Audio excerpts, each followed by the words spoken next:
Good morning or good afternoon or good evening, everyone. Thank you for joining us today, Solutions for Networks Live, Defender for Cloud. So we appreciate everyone taking time out of your day to be with us. Just a few housekeeping things as we have others coming in. We are recording this, so as you saw when you entered, there is a record section going on there. Also, inside of Teams webinar, there are a Q&A section. So if you have any questions, feel free to click on the Q&A section and drop that question in there. And we'd be more than happy to get to your questions as we roll through our session today. So if you give me a minute, I will get ready to share a screen. I will make sure that we have the option to have some Q&A at the end. This is a big topic to cover. It's not just timely from the current landscape of security and posture management, but we see a lot of organizations making some changes with their tooling that they use, specifically moving towards Microsoft products and Microsoft solutions. So today we're going to talk again for Defender for Cloud, specifically around posture management. So bear with me one second. I'll get a quick few slides up. I don't want to go heavy on the slides because I know interactive is a little bit better and it'll make your brains churn on how this may or may not apply to you, and open up some questions at the end. So I'll get this up here in a second and we'll get rolling. All right, so the screen should be presenting up there for you. You all should be able to see what's going on. The one thing I will tell you is that I enable captioning during my PowerPoints for usability and sustainability and acceptance for everyone. So the captions below are not your team's captions. These are part of the presentation software within PowerPoint. So. Carrying on, again, Solutions for Networks, Defender for Cloud, Posture Management. Again, presented to you by Solutions for Networks. If you're not familiar with Solutions for Networks, started in 2000, a long time ago, and it's been a very successful organization. Has lots of strengths in partnerships with Microsoft, Cisco, Code2, Palo Alto, Fortinet, all the traditional vendors that you see that are best of breed. Solutions for Networks has capabilities around all of those areas. A Cisco Premier partner as well as a Microsoft solution partner. We, from a Microsoft perspective, focus on infrastructure, modern work, data and AI, and security. A little bit about myself. If you're not familiar with me, I am Michael Askins, and I am the CTO, and I sit on top of the infrastructure, data center, cloud data center, and modern work teams. So we have a series of teams that help with these very topics that you're have issues with today, or maybe a little bit of help or a little bit of guidance. Our teams are here to help you get there. So feel free to reach out and connect on LinkedIn and via email as an after action if you have any questions. So I'm going to go through it, like I mentioned, a few slides first, and then we're going to get into a demo of what Defender for Cloud is. So this is, cloud security is important, and it's very important for Microsoft. Microsoft's in a very unique spot to provide cloud security because they are both a provider of data center, SaaS, PaaS solutions, but they also provide security solutions too as well under the Defender umbrella. So when people hear Defender, they typically think of the little icon on your task tray of your Windows machine that does your antivirus and your malware scanning. Hopefully, you've come to realize, or maybe today we can help you realize, that it is much more than just that little icon in that lower right-hand corner. It's a broad suite of tools that helps organizations harden their environments, do the right thing with data, and help protect their staff and their corporate data. The number one strategic asset most organizations have is their people and their data. So we want to make sure that the tooling that you have helps cover those areas. So Microsoft, again, has that unique position of being able to handle both of those areas. And again, strengthening the security posture, protecting workloads either in the cloud or on the edge. And by edge, I mean your devices or devices that are on the edge that can communicate with the internet. Your cloud applications, as well as your development processes. So if you think of an application from beginning to end, Microsoft has solutions that help satisfy that under the Defender umbrella. So some of the challenges we know about your cloud estate, and Microsoft has, several estates, if you will. They have the data estate and they have the cloud estate. There are cloud services are exponentially adding every year. There is new services. There are new types of applications. There's new companies that are continuously adding new services to existing clouds, be it AWS, GCP, or Azure, as well as just discrete on their own services that are out there. So there's all these different solutions that are out there. A lot of organizations have one or more public cloud providers. We see hybrid cloud. Hybrid cloud used to be on premises and in the cloud. Well, hybrid cloud is on premises and in multi-cloud at times. We have organizations that come to us to help solve security challenges and or operational challenges, and a good amount of their workload is sitting in Amazon Web Services and AWS. So there are solutions that help manage across multiple clouds as well as multiple clouds and on premises. We see this increase in SaaS threats year over year. And this information is provided from Microsoft in Microsoft's slide decks. So 27% increase in cloud and SaaS threats just last year alone increase. So if we think of, we hear of all the different challenges organizations have with ransomware or just, locking up data and not even being ransomware, just locking up data to be malicious. Year over year, this is a challenge. And then, if you look at the challenges that are out there, 52% cite data security concerns as the barrier to cloud expansion. So, if an organization is a, threat attack and they say, let's go to the cloud, they see that as potentially the Wild West, or there's no security controls there. We don't have the ability to pull the plug out. The reality is that you do. There are tools in place to help with that. But that does not take away from the fact that there is that security concern of moving to the cloud. So one of the ways that we want to do that is we want to strengthen cloud security posture. We want to be able to assess and be able to remediate really quickly, right? We want to know what's going on at a moment's notice, what our security posture is. Are we in compliance with it? One of those ways we help with that is with the Secure Score.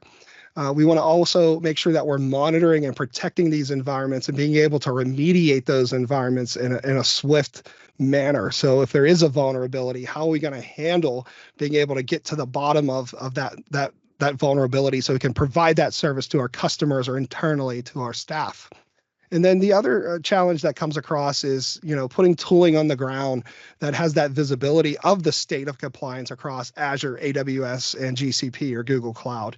Microsoft's Defender for Cloud helps with that exact challenge. There are tools out there, a bunch of third-party tools that have that ability to look in various areas, but there's none that I have seen that has as in-depth breadth of security and compliance and posture management across all clouds and on premises. So how do we handle protecting those workloads from threats? So Azure Defender falls under the Defender line. There are cloud native tools that help with SQL Server, storage, data lakes. They have the ability of handling containers, and Defender has the ability to look into how containers are operating. Looking and monitoring and remediating traffic control and having the understanding of what's going on. And obviously, one of the things that has taken off over the years is IoT, right? IoT networks are very important, but we've had incremental changes on the security side. The good news is that there's been strides from Microsoft to help with industrial IoT, making sure that those facilities that are manufacturing have those covered. And then again, Azure App Services.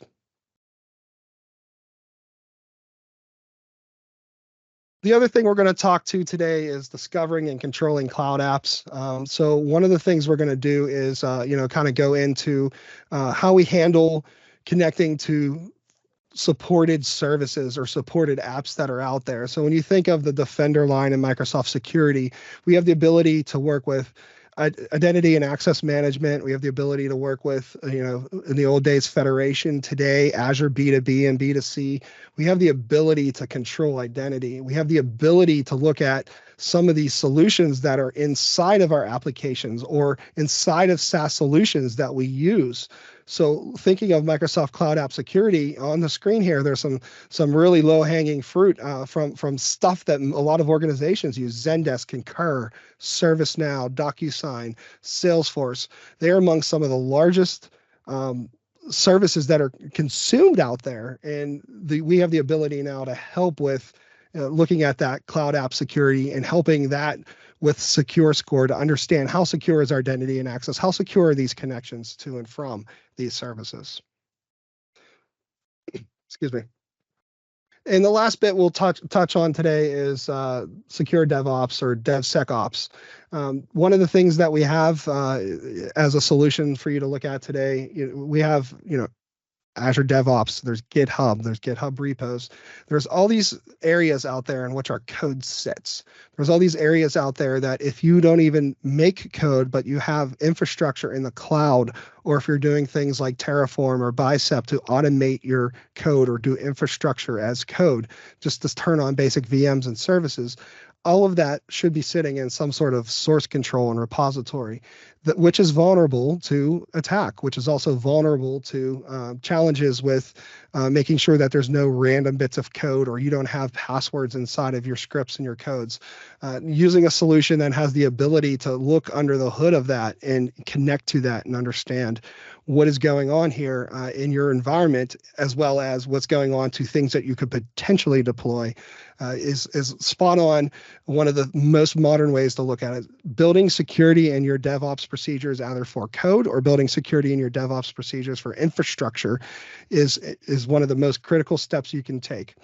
If you're an organization and you have, more than a handful of machines out there, it's very likely you're using ARM templates. It's very likely that you have some sort of a system on the ground to help you deploy these things. And if they become compromised, you could be deploying compromised systems. So we want to make sure that we have our handles on that. A few more slides and we'll jump right into a demo. So again, we're talking about Defender for Cloud. So unifying the security management of our DevOps world, strengthening our posture, and protecting our cloud workloads across all clouds and on premises is the key message of today. We have a tool that helps give that visibility. And there are varying levels of that tool that you can take advantage of as an organization, or if you have the appetite to go super deep and bind it into a SIEM system, we have that ability too. So Defender for Cloud can be as little or as much as your organization needs, and it can be for medium small to medium enterprise organizations, depending on what your compliance and requirements are. So I will have this as a takeaway, and we'll get the list of attendees so we can send this out to you. This gives an overview of the security posture portions of Defender for Cloud and which areas are covered and what comes along with your Defender for Cloud instance that you would stand up. As you can see on the screen, there are several areas in which you see the word free next to, and then there's several areas that don't. So again, Microsoft's approach to security is that at all levels of an interaction with Microsoft from a subscription level, they want to give you some sort of tool to help you be better with security, to help your organization have insight, to help your organization get to the bottom of what's important to them. So you'll see a couple things that are inside of the Defender for Cloud that you get as just turning on Defender for Cloud. But then there are some deeper areas and deeper entitlements that you may get depending on what your posture is and what your subscription is and what your needs are. And the next screen will be very similar before we jump into the demo, is the protection portion. And you'll see that Defender for servers, Defender for storage, Azure SQL databases, there are Defender items for each one of those areas that are out there. So again, think of Defender as an umbrella product, not the little icon in your tray that just does your laptop or your desktop. It is a brand. Think of it as Chevrolet, and then particular workloads, Defender for Cloud would be like a Silverado, or say you want to protect your antivirus on your servers, that would be Volt. So think of Defender as an overarching roll-up of security services that are available. And when we talk about Defender for Cloud, we're talking about being able to manage and monitor all those different areas depending on what you have deployed and what you need deployed. So if you bear with me for 1 second, I will get a demo up for you and we will get this rolling.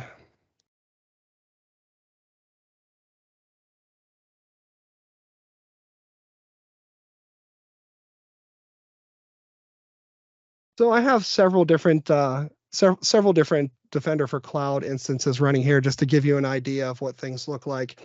Here's an overview of Defender for Cloud. And one of the first things that happens is when you set up a subscription for Defender for Cloud, you have to pick the type of plan that you want to have. So if you just go with the basics, I have some VMs in Azure and I want to, just kind of get an idea of where things are at. That is the security baseline, security posture. That is the best practice cloud security posture.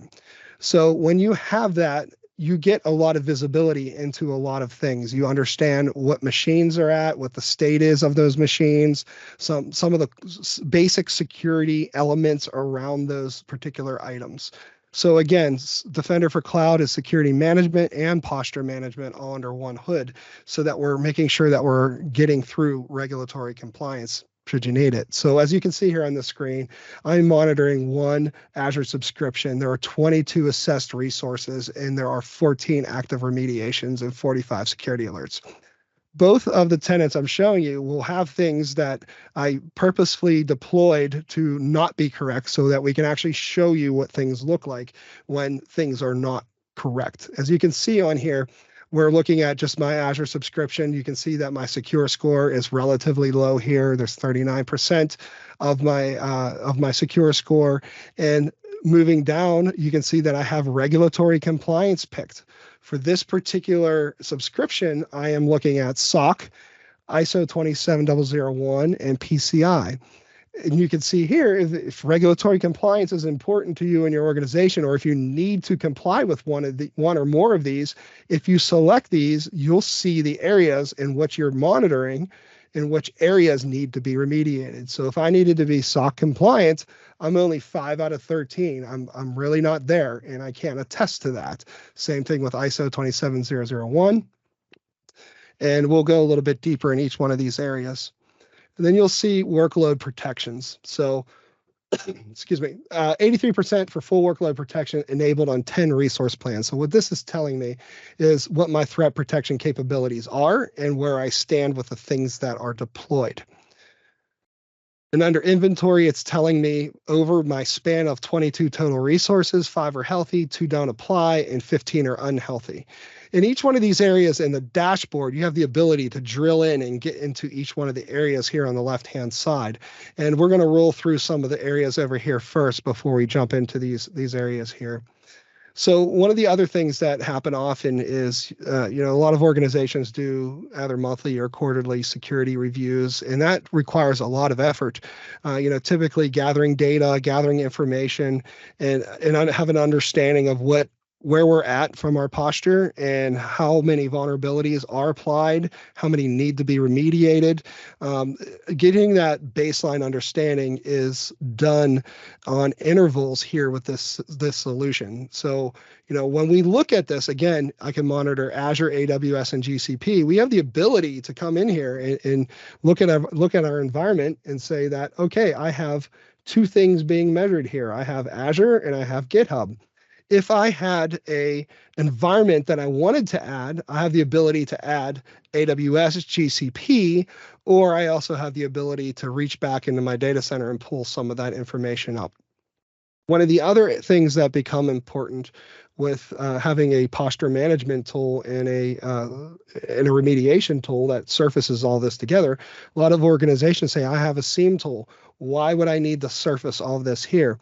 Well, there's a difference between having a SIEM tool have understanding and report and maybe some intelligence around AI and ML to understand what your workloads are doing and how things need to be done, versus having a tool that is granularly connected to your posture management and compliance management.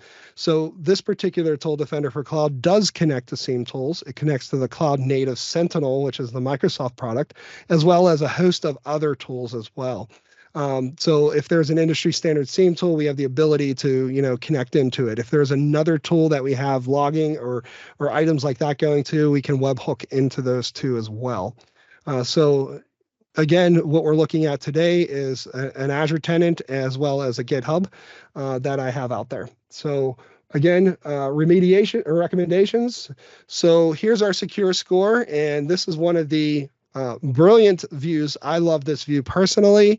It tells us which workloads are, what our state is of those workloads, and here's the active remediation suggestions here. So you can see here that it's highly viewable, very easy to work through.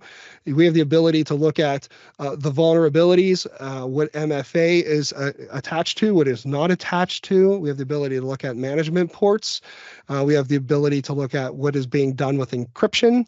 We have the ability to look at what's done with our security configuration of that resource. So if there is a security baseline applied to a virtual machine or a web service, those will be all surfaced here. And you'll see right off the bat what your state is, if it's a healthy or an unhealthy resource, and it gives you the ability to come in here and fix that. I'm going to pull up another tenant here that I spawned a machine off of a little bit earlier today, and hopefully it's built. And I'll make it a little bit bigger for you.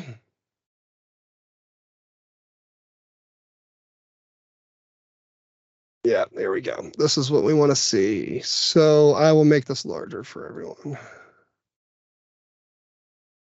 So as you can see here, there is several issues with these particular servers. There is a Microsoft Defender server should be enabled. So there is no antivirus sitting on the server that I just stood up. Key Vault should have Defender turned on because there's secrets in there. Virtual machine should be migrated to the new resource manager. You can see here the status is completed. So there's things inside of here that you can set up to auto-remediate, and there's things that you're going to need to have attention to. So if we drill into this, a Defender server should be enabled. One of the things that I love about this solution is, especially if it's native to Azure, you have the ability to look through here and say, the freshness of this is done every 24 hours. This is a high severity. This is, Sev 1 because there's no protection on here. This gives you the remediation on how to actually fix the solution. And then if you look here, this Azure subscription, I can check this box and say, I want this to apply to all servers in the subscription. And if I hit fix, one of the things it'll do is every VM that's stood up inside of this subscription will automatically have Defender for Servers turned on. So if I click that, I can say fix one resource. There's one resource here right now that's not in compliance. So I'm fixing that right now.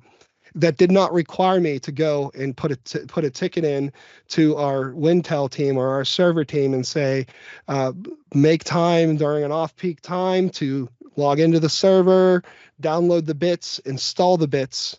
You saw real time that I fixed this challenge. Now, in 24 hours, this will go away. You can lessen the hours on what your freshness interval is, and that's great, but that's wonderful. Now, here's the other thing, is you'll see up top here, you can enforce or exempt things. So again, bringing it back to the higher level, in Defender for Cloud, we have the ability to come in, we can see what our workloads are doing. We get the ability to have a recommendation presented to us based upon what our security baselines are. And we have the ability for certain types of workloads automatically apply a fix that'll bring that within compliance. The baseline that I'm using on this particular tenant is just the cloud best practice baseline, the one that comes standard with all Azure subscriptions. and this is the one that comes with Defender for Cloud. Now, if you do not subscribe for Defender for Cloud for your servers, you are not able to do the quick fix button there. You would have to trigger a logic app that would install those bits for you. So if you're using SentinelOne or some other tooling, you have the ability to connect to that third-party tool and have that automatically remediate for you if you build that out. A lot of the engagements we have around Defender for Cloud is because it is so straightforward in giving you information, is how do we make it more valuable? And that is one way we make it more valuable, is taking the ability of your team to be able to look at something either as a security team and say, we need to take corrective action immediately and help fix that, or assign that as something in Portal to someone who has the ability to fix that. Which is a brilliant approach to help keep things near real time with remediation. So these are the recommendations that come through here, and you'll see that they'll be ranked based upon what baseline you pick. And those baselines are, you can customize them, you can exempt them. We typically say, especially from a compliance perspective, that you don't want to exempt things. You always want to look at things critically. You don't want to automatically exempt certain workloads. If there are workloads that should be exempt because they are test dev and they don't have data or critical things in them, you would want to have them walled off in a different capacity under a different subscription and approach those resources completely different. And again, this is a subscription that we have here that I have stood up here for testing, is this Azure Subscription 1. If I had that exemption rule, I can create a different subscription with different requirements around it. So when you think of the ways in which we have our dev test prod, and if we do our infrastructure as code in that same way to get authorized machines out there into the wild, we want to make sure that we have that subscription tiering done the same. It's quite often asked, why do we do that? And we have cloud adoption programs and cloud improvement programs in which we go into people's organizations and say, hey, how are you operating? Are you doing testing? Are you doing update testing? What is your world and landscape look like when we say, I want to deploy this fix, I want to deploy this code, and we don't want to have it affect our world? We separate those subscriptions out, and we have the ability of creating different subscriptions with different rules inside of here. Moving down the line is our security alerts, very much along the line of the recommendations. This particular tenant doesn't have any open alerts. We have the ability to view our inventory. And again, the status bar over here on the right-hand side with recommendations, you'll see here a whole list of resources and the recommendations by resource. So you can see this VNet is green, it's fine. The SQL Server is fine. But you'll see here under the subscription itself, there are actions, and you can drill, everything can be drilled in. So if I drill into the subscription, you'll see the resource health and have the ability to turn on those Defender for servers, or run that logic app that puts your third-party tool on your servers for antivirus and malware. You have the ability to understand how your SQL Server databases are. So if you're doing Azure SQL DB, this is very important to you. If you're doing SQL in the cloud and you don't have protection on for the VM and for the SQL resources, this is something that'll be very important for you. One of the things that is utmost criticality is the key vaults. So a lot of organizations, if there's scripts, if there's codes or keys, if you rotate keys for storage containers, or if you do IoT, we want to get away with manually handling those kind of activities and programmatically do that with key vault. But that means your secrets in your key vault also needs to be protected. So here's these areas for us to drill in and find out what we can be doing better. This is the Cloud Security Explorer. This is in preview, so I do fully expect this to change. I'm not going to go too deep inside of here, but one of the things it does have the ability for you to do is run queries and pull query templates that have pre-built the most seen and asked for items underneath. So I need to see a query of all my VMs that are 2012, which hopefully we're moving away from that since it's end of life. We want to make sure that we have that surfaced here. We want to maybe have a query that says, I deployed server 22 data center, and I want to make sure that we have these fixes on. I can take these templates and run and see what that looks like, and it outputs that query result straight to it. Now, the one thing I will say, as I mentioned early on, some of these features are not part of the base units. You have to have a upgraded account, and this is one of those features that you would want to do that with.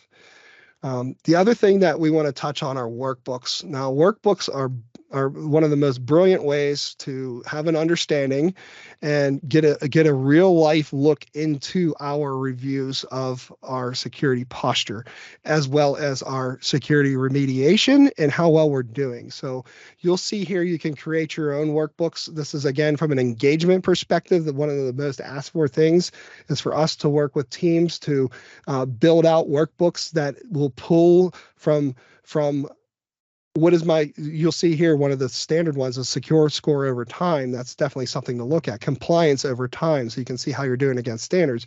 But there's a lot of organizations that want to see specific workloads and what their usage from a security perspective has been over time, so that they know that it's not, we did a security project, we deployed a tool, and then we just walked away.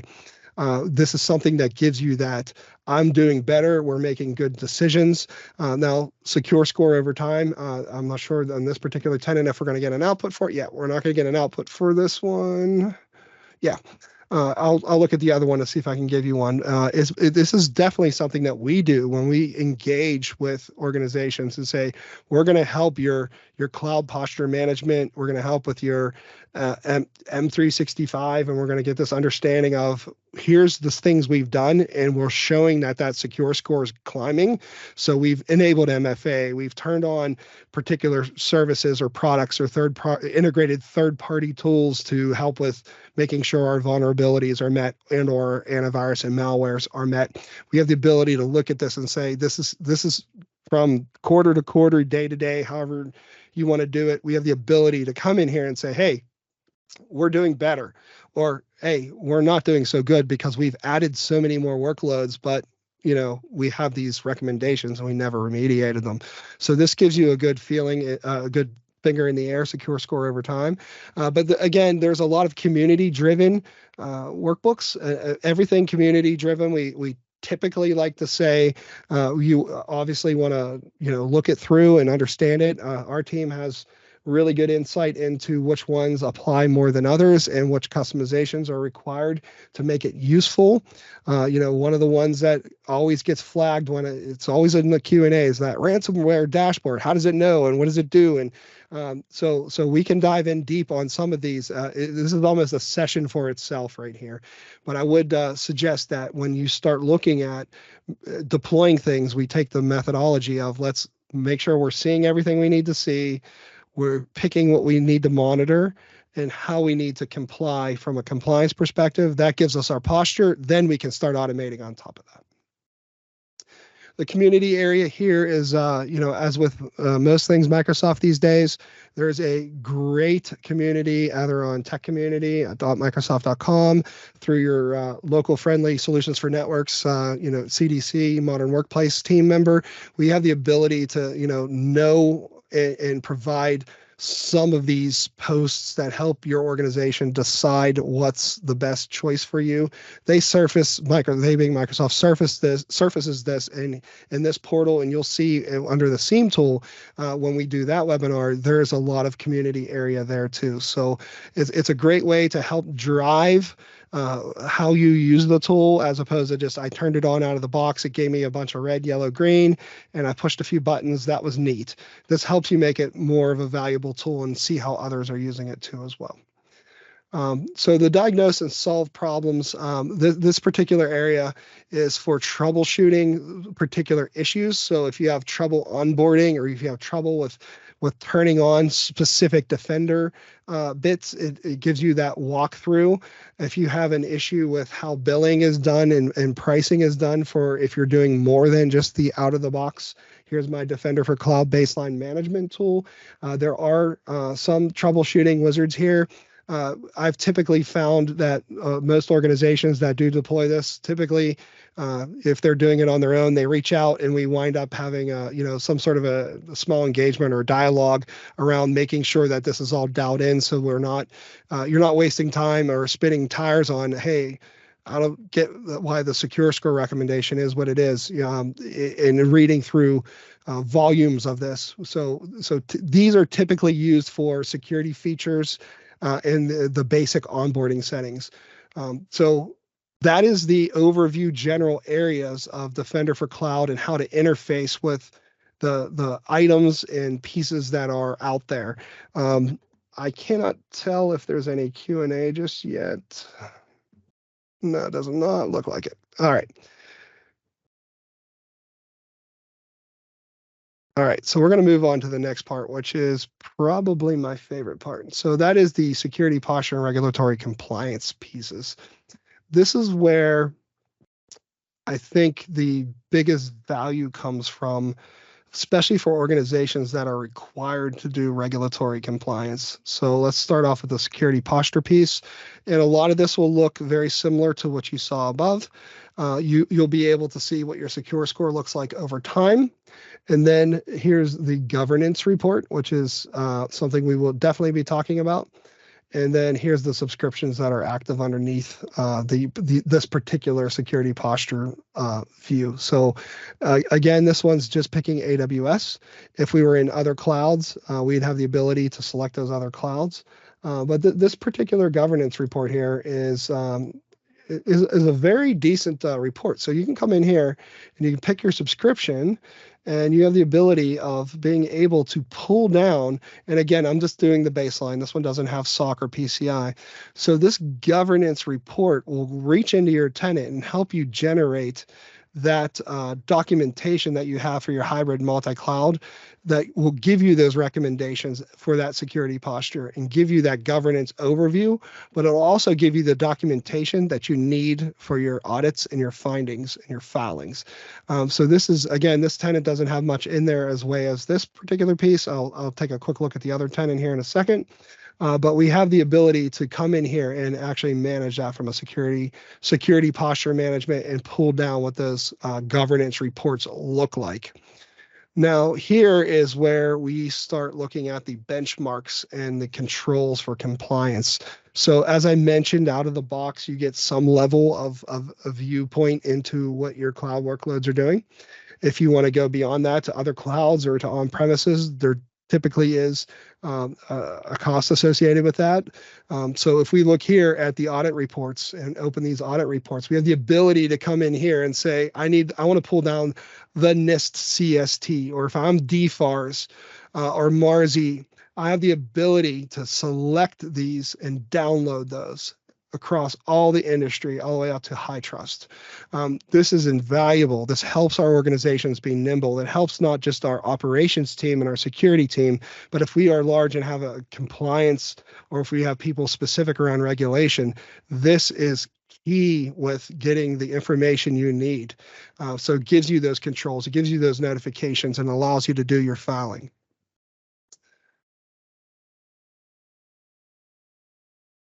You'll see down here that I have just the Microsoft Cloud Security Benchmark on this particular tenant that shows all the areas, all the domains, as they're called, not domains in the Active Directory perspective, but domains as in the compliance perspective. We have all the domains here that are typically covered. So we have network security, identity management, privileged access, all these areas, and you'll see the areas in which we are in compliance and the areas in which we are not. So again, if you have to comply, even if it's an internal risk assessment that maps to NIST or some other benchmark, you have the ability to come in here and say, I need to secure my cloud services with network controls. I am not meeting this because it's X, because this tool is looking. So I can click on that control details, and it's going to give me in plain English what the control is, what the ID is, what the responsibility is. And I'm going to put a big pause here on what the responsibility is. You'll see here shared. One thing that is often missed is what the responsibility that an organization has in the cloud. So Microsoft and AWS and GCP follow a shared responsibility matrix. There's things that they are responsible for and can attest to meet the security network services, network controls, and there's things that you need to do as an organization to do that. So you'll see here, because it is shared, there's your actions and Microsoft's actions. So there is nothing in here. Microsoft's always doing their thing to meet those actions. But here you'll see that firewall should be enabled on Key Vault. Private endpoint connections on Azure SQL database should be enabled. Public network access on SQL databases should be disabled. So these are the three things that this tool found that is the reason why I'm not meeting NS.2. And then you have the ability, again, to drill in further and say, oh, here's my Key Vault. Firewall should be enabled on Key Vault. If I click on that, this is going to be a very familiar view for you. This is the regulatory compliance view or the item view, where I have the ability to come in here and say, check this box and say, trigger a logic app to fix that. I can say that this is a walled off test subscription. Nothing comes in or out. It's walled off. There's nothing there. So I can exempt it. Or I can assign it as to a different owner and say that one of my team needs to be able to fix this. So they need to go in and turn that on. That is huge when it comes to being able to look at and understand our posture as related to those particular items, right? Most organizations would spend weeks or months to say, okay, I'm going to find out what NS-2 means and find out what those controls are. And then I'm going to look at my inventory, and then I have to interpret, does this apply to that inventory? And then I have to figure out, oh, okay, well, it's on everywhere else, but there's this Key Vault. That's not something that's been around. Does it apply or not? And make that judgment call, whether it applies or not, and hope that when you have an audit that you pass. Whereas by clicking in this control details and having the ability to come in here and say, what do I need to do to fix that? There's 3 things I need to do to fix that. That is invaluable when it comes to getting to your security posture hardened in a very timely manner. And I'm going to take a look here. I'm going to pull up one of my other tenants to show you what that looks like. So if I come in here to this regulatory compliance, this one will look significantly different, because this particular tenant, if you recall earlier at the top of the demo here, we are calling out technically four areas. We'll show all 4. So we're doing SOC, we're doing ISO 27001, the basic one, the Microsoft Cloud Security Baseline, and PCI. So you can see where we're at on the growth path here, on our maturity towards achieving these. And we have the ability to go in here and say, okay, same thing as the tenant before. I want to look at the Microsoft Security Benchmark. By satisfying some things in the Microsoft Security Benchmark, it'll satisfy things in the other areas if those controls apply. Again,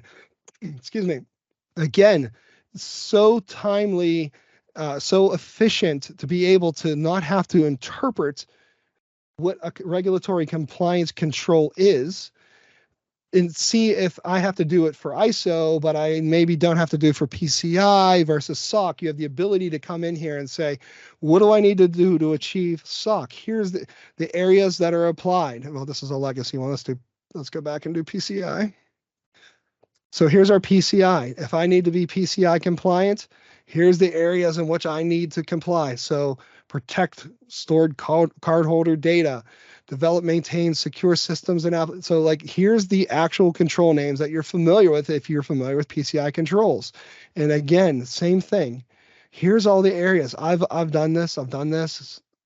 Maybe I don't have multi-factor on for everything. So let's take a look. Oh boy, there's 2 things that don't have multi-factor on for owner permissions and write permissions on certain types of data. So I can come in here and remediate that without questioning what I need to do or interpreting, because interpretations lead to not having confidence when you actually have an audit, or when you need to, sign your name to a risk assessment that says, oh yeah, we're good here. So healthcare is very big in this space where, compliance officers and, security officers, they have that segregation of duty, but, one understands a control, the other one understands the technology, and what do we need to do to This helps with understanding that and getting your technology remediated in a swift manner. So you can see how robust this is. And again, you have the ability to, compare policies.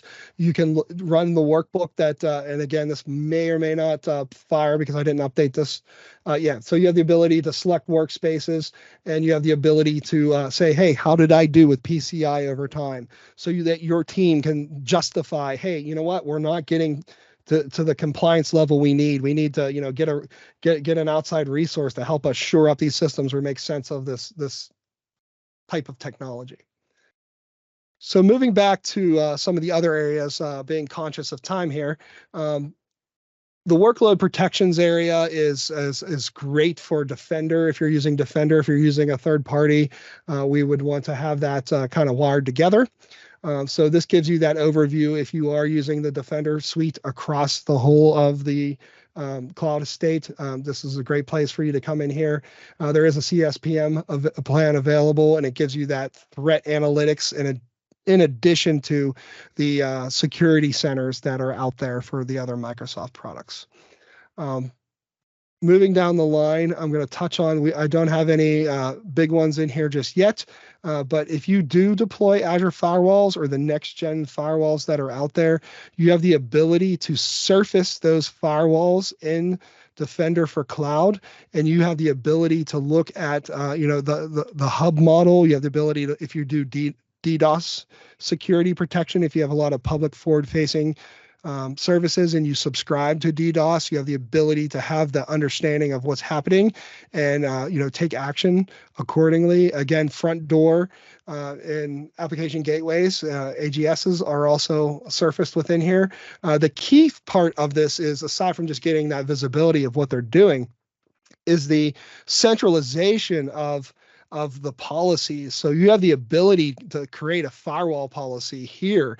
And if a firewall is deployed in a particular subscription that is handled with Defender for Cloud, these policies can be forced upon, like restrict certain ports across these firewalls, enable certain ports across these firewalls, do not allow certain services connecting to certain endpoints inside of your cloud deployment. I'm being general because the policies in a firewall are vast. And if there's a firewall that can be created, you have the ability to pull those in and associate them with particular firewalls as long as they're managed in that subscription.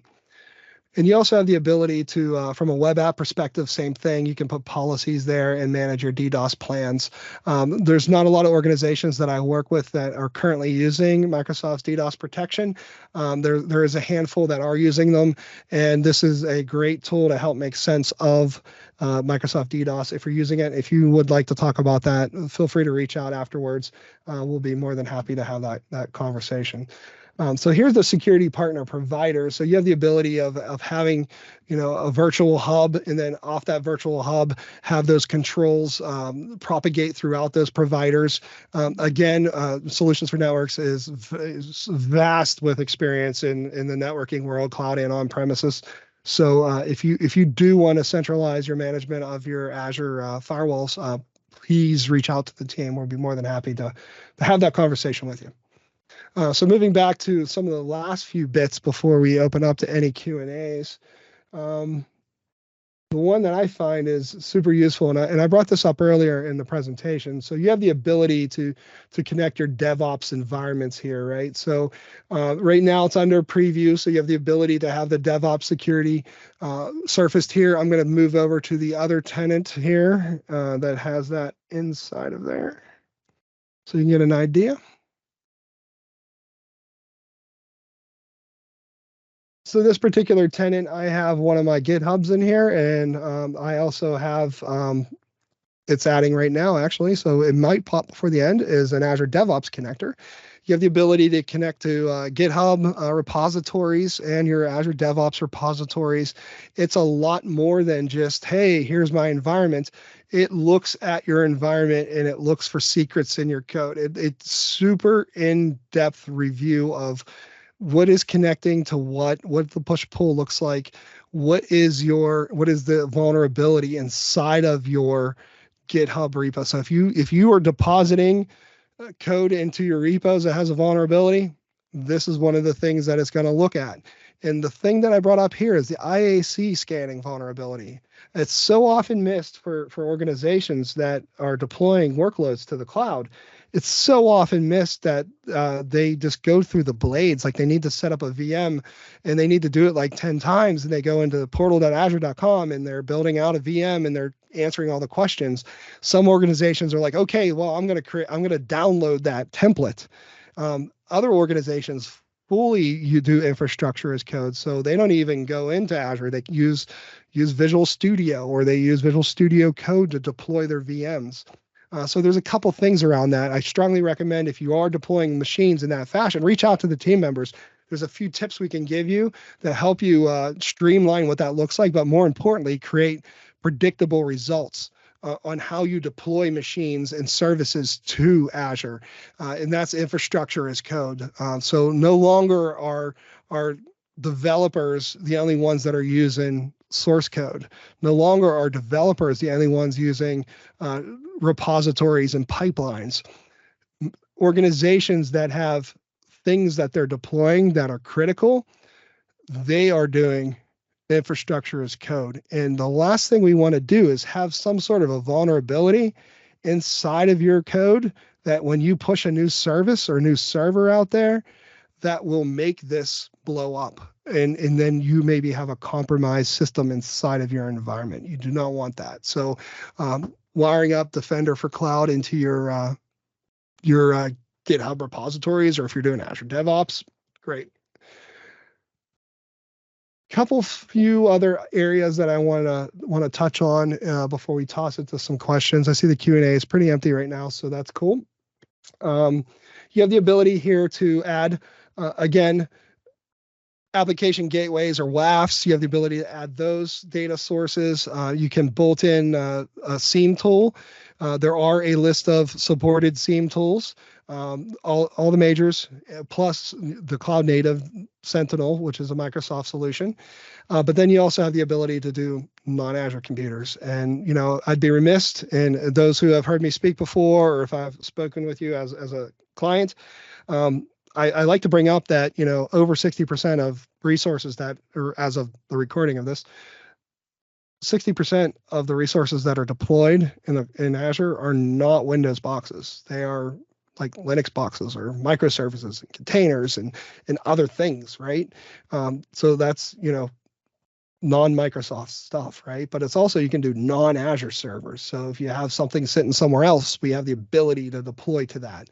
And again, the goal of Microsoft is to provide some level of security featuring and tool sets with your subscription, but then you can add on and get as little or as much as you need to accommodate what you need there. So just wanted to call out that we can bolt into SIEM tools, and that it's invaluable when you use a cloud posture or a security posture management tool along with your SIEM tool.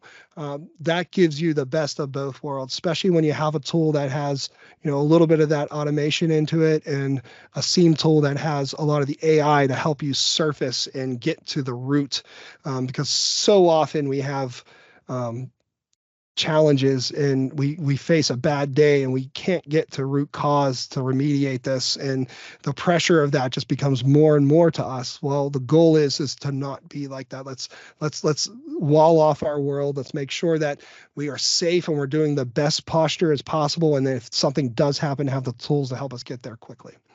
And the last bit I'll talk to is the workflow automation. There is no automation set up with this particular tenant. We do have the ability to create workflows that will trigger conditions and set severities based upon particular actions and activities that occur that are surfaced here for Defender for Cloud, and or with our integration with our SIEM tool. But it's also worth saying that Logic Apps is more than the way of the future. It's an integration tool, but it's also an activity tool that allows us to, trigger particular actions to help us auto-remediate. We have that fix button that we talked to earlier. That's brilliant. It helps us get to the bottom of it. But we also have that ability to make that custom app that is unique to us and make sure that we are being really smart with what we do. So looking through and recapping what we've gone through, Defender for Cloud is indeed a tool that is useful. You get some level of it with your subscription. Whether how deep you go or not is really predicated on your organization. We typically have a lot of engagements and POCs around trying to make this a valuable tool to help organizations not just feel better at night, but also get a good night's sleep knowing that they have the right tools in place, be it a Microsoft tool or an integration with a third-party tool.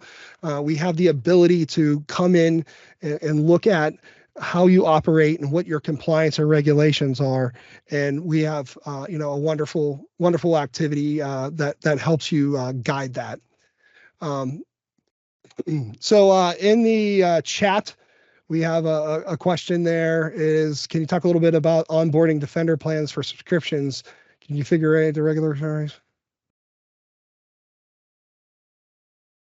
Yes, so that's a great call out, Arthur. So Arthur put in the chat, is there things we can do to help make sure that we are enabling Defender plans that are turned on?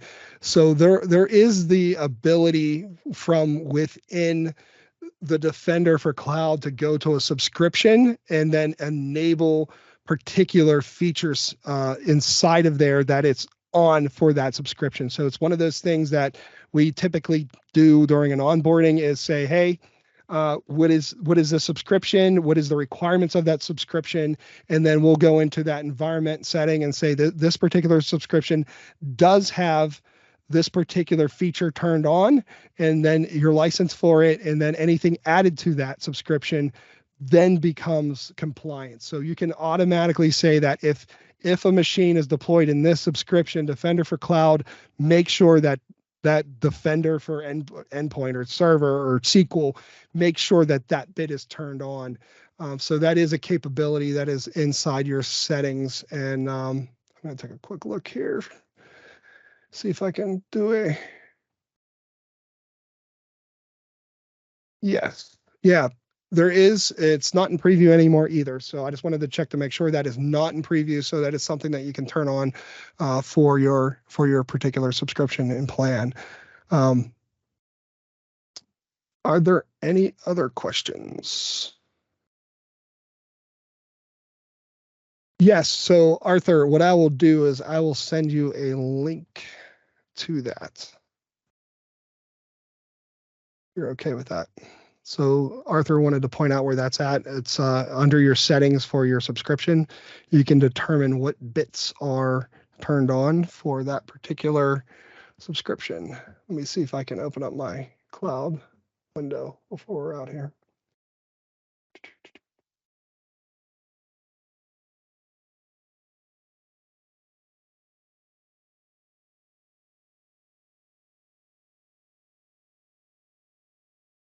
Yes, that is true, Arthur. So Arthur says, is that a setting that will require those bits for all subscriptions?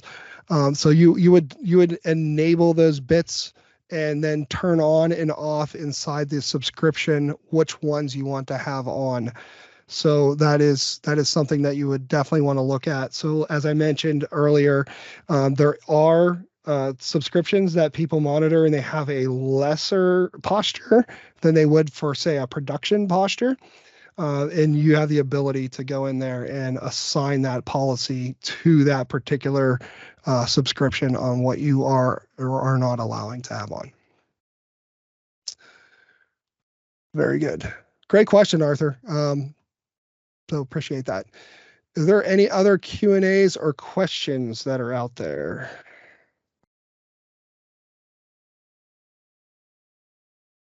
All right. So again, want to thank everyone for joining us. I know we're hitting the top of the hour now. Again, if there's any questions, please reach out to either myself or your Solutions for Networks account manager or contact. We'd be more than happy to have a conversation with you.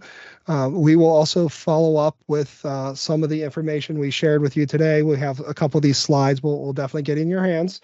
And if you wanted to probe a little bit further or have an additional conversation around this space, again, reach out. The team. One of the values that I saw with posture management and solutions for networks is it's not a siloed, just the cloud Azure conversation. It's talking to the solutions for networks teams that handle on-premises networking, and we're talking about multiple clouds and how do we handle things between hybrid cloud. So we have answers on how this all may or may not apply for you. So feel free to reach out. Again, thank you all, and we appreciate your time.